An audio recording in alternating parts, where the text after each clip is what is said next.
Stop overusing console.log. Here's why and better alternative. Okay, I'm interested in this. I wonder if it's going to be something like using Logger or one of those like really cool logging libraries instead of using console.log. As developers, it's tempting to overuse console.log to quickly debug code.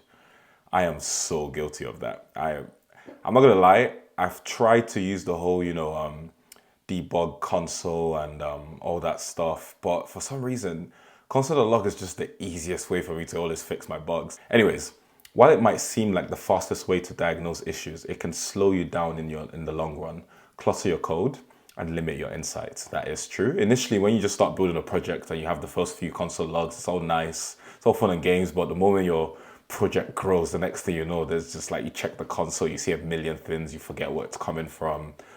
Yeah. The good news is that JavaScript's console object offers many more powerful methods beyond console.log. Okay, interesting. So it's not going to be using a library, and they can significantly enhance your debugging process. Let's dive into why you should move beyond console.log and explore some alternatives. Okay, why overusing console.log can hold you back. It clutters the console, that is true.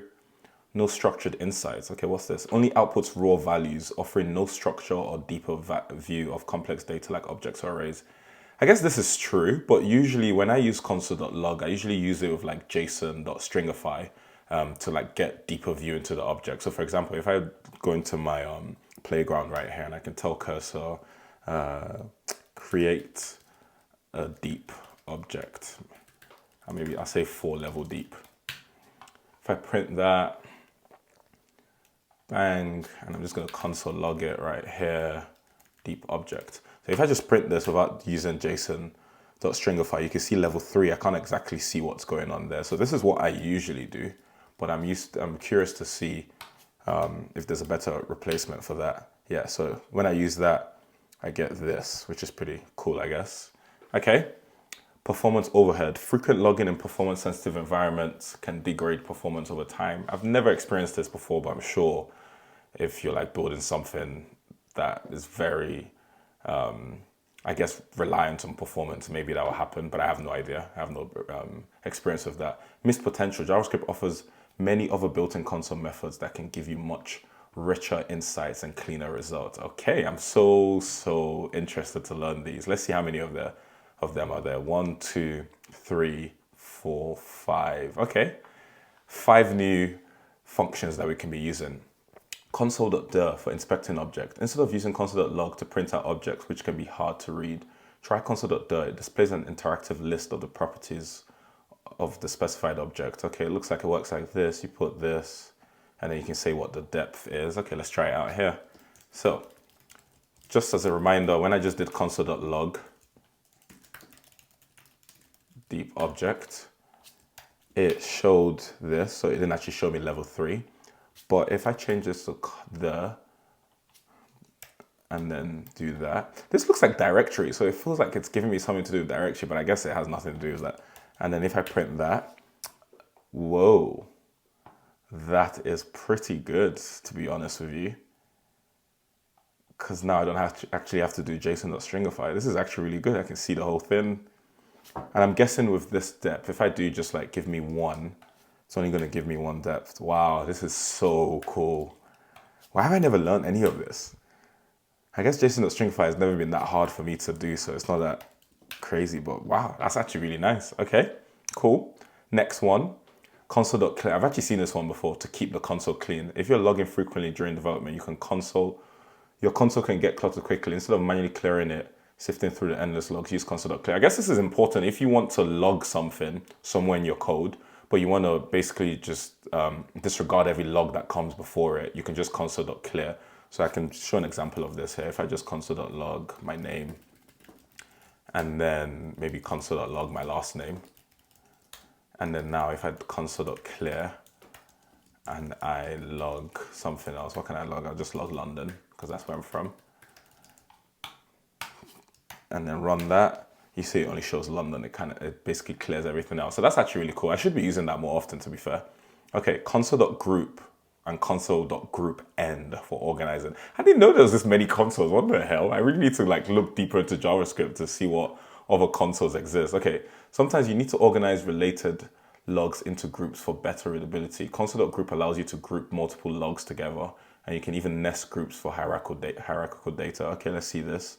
So it looks like the group is created here, user info, and then now it's printing things about the user.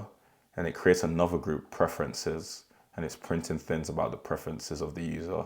And it closes the first group and it closes the second. Let's see what this looks like. I'm just going to copy this.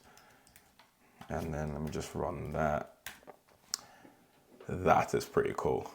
So it kind of like indents it for you so you can see what's going on there. And I'm guessing if I like close this early before creating a new group, it's just going to create two groups. That's actually really cool. I can think of a lot of scenarios that this would be actually useful for. Like I said, I use a library called Winston. This is what I use. And they have a lot of like built-in Winston NPM, not Winston Churchill.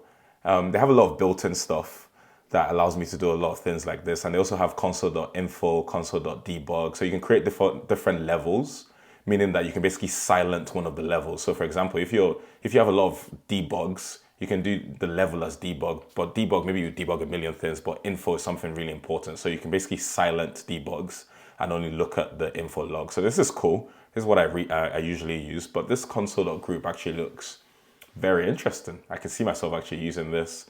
Okay, final one. Oh no, second to last one.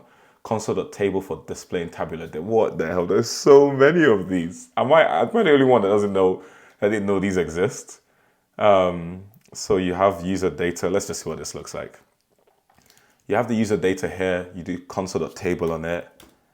That is cool. That is actually really cool. Usually I would, again, just JSON.stringify that, but that is way easier to see that. And what if I add something here? Let's say, added that. How does it look? That is actually so nice. Oh my God. Okay.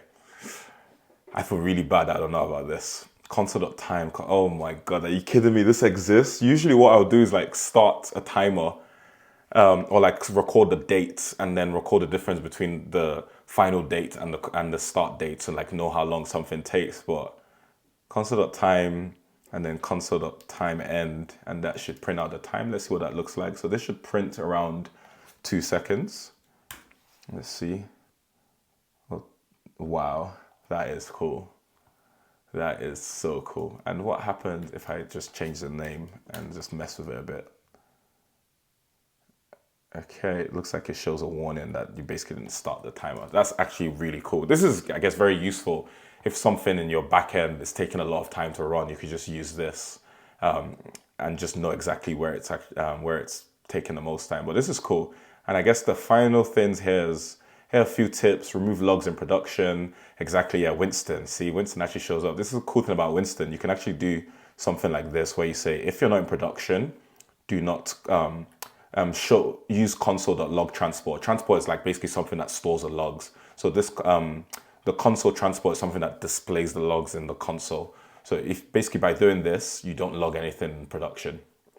Use log levels. Again, that's from Winston. I guess this whole article could have just said use Winston. This is kind of crazy and weird that it's saying this at the end, but anyways, breakpoints over logs. Use breakpoints in IDEs like VS Code or Chrome. Dev2. I guess I thought the whole point of this was that this is for people that love to use logs rather than using breakpoints.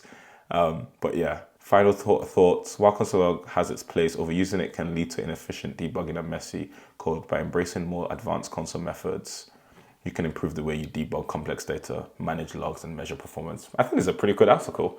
I actually learned a lot from it.